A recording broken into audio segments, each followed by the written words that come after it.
Welcome back to Have Haunted, the podcast where history hides in the shadows and the truth wears a ghostly face.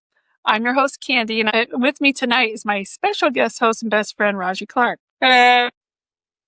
And tonight we're stepping into a campus where every building has a story, and some of those stories never graduated. We're heading to Macomb, Illinois, which is about 45 minutes from my house, to the home of Western Illinois University. This is a place where textbooks might be filled with facts, but the halls, well, they carry whispers. Shocker.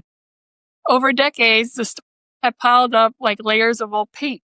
Students hearing voices in empty classrooms, doors slamming without wind, figures glimpsed in reflections but never in person. So grab your flashlight and your courage, because tonight we walk the haunted halls of WIU, Western Illinois University. Simpkins Hall started life as a lab school, its stairwells worn smooth by generations of students. Today, it houses the English and journalism departments. By day, it's a place of lectures and office hours.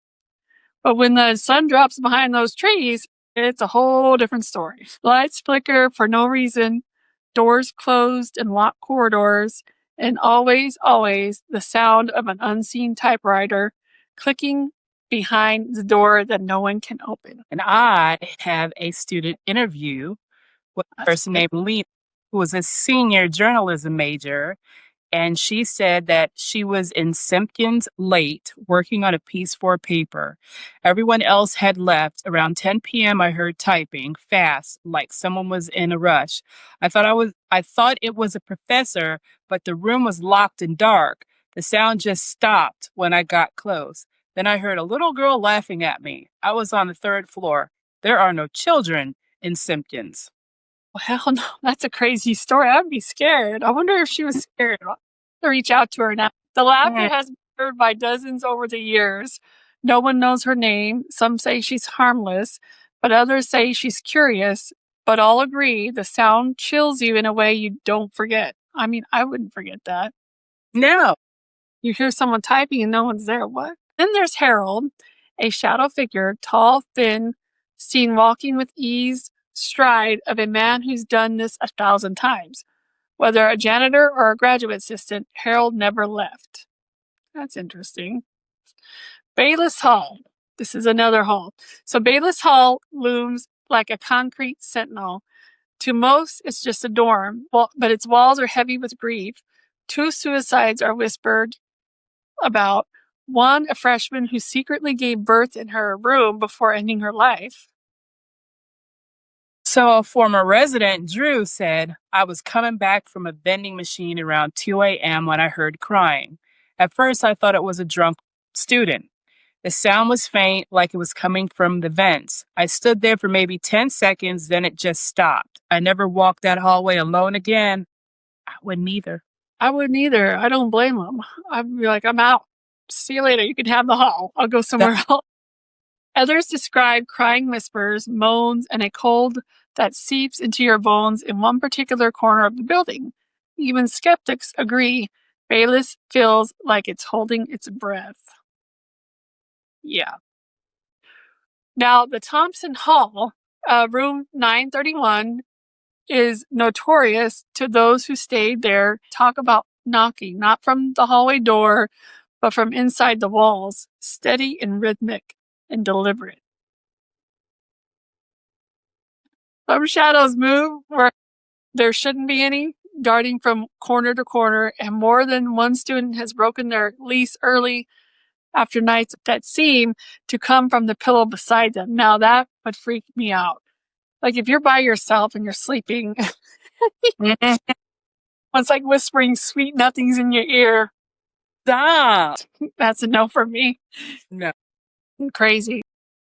Tanner Hall now is sleek and modern, but in 1972, tragedy struck during a water fight on the 12th floor. A young man ran laughing toward an open elevator shaft, fell to his death.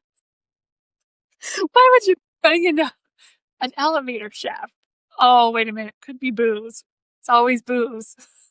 I mean, how is it the people of the Big Bang Theory never fall down the elevator shaft is beyond me. Ralph. was a maintenance worker in 1989. He said, I've worked in every dorm here.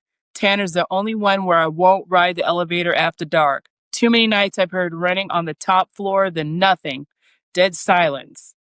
Once I heard a scream. My partner heard it too. We didn't say a word, just left. That's right. Yeah, I would have left too, and I would have asked to work at a different part of the school.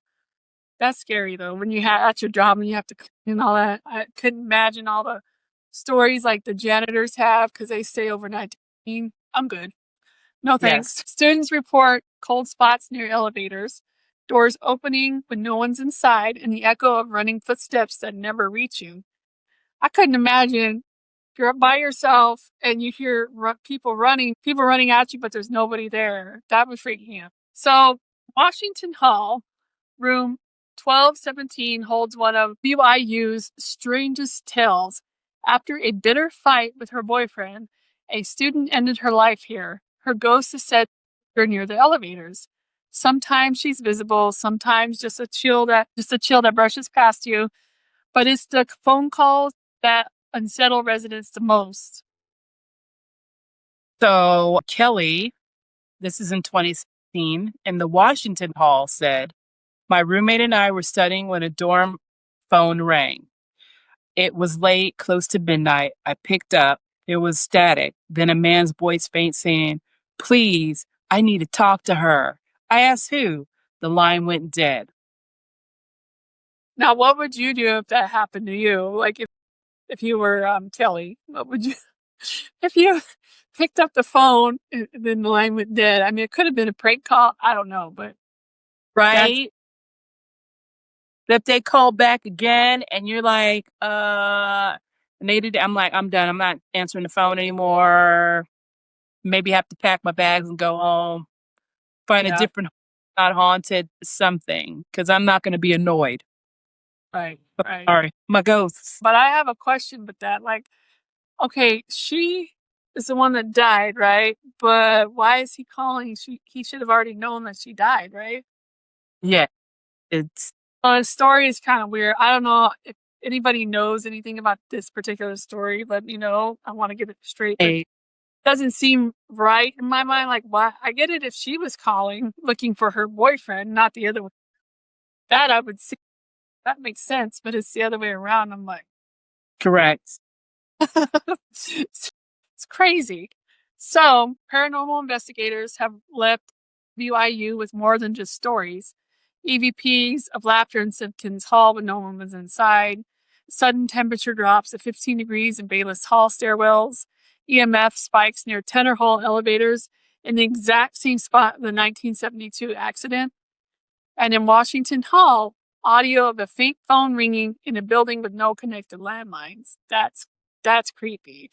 When there's no Yeah. way to ring the phone and it starts ringing and stuff. Mm-mm. And why do you think campus hauntings are different? Because colleges are in between spaces. People come and go. People arrive full of hope, anxiety, heartbreak, and pressure. Those emotions don't Yes. here, they cling. And sometimes tragedy cements them in place, which is true. And that's for any place, not just, WIU. Wait, did you have a friend that had a story from WIU? I did. She lived in Bayless, swore she heard a baby crying when no one else was there. She said didn't sound like a prank. It sounded desperate. Things aren't just ghost stories, they're human stories, but that's creepy.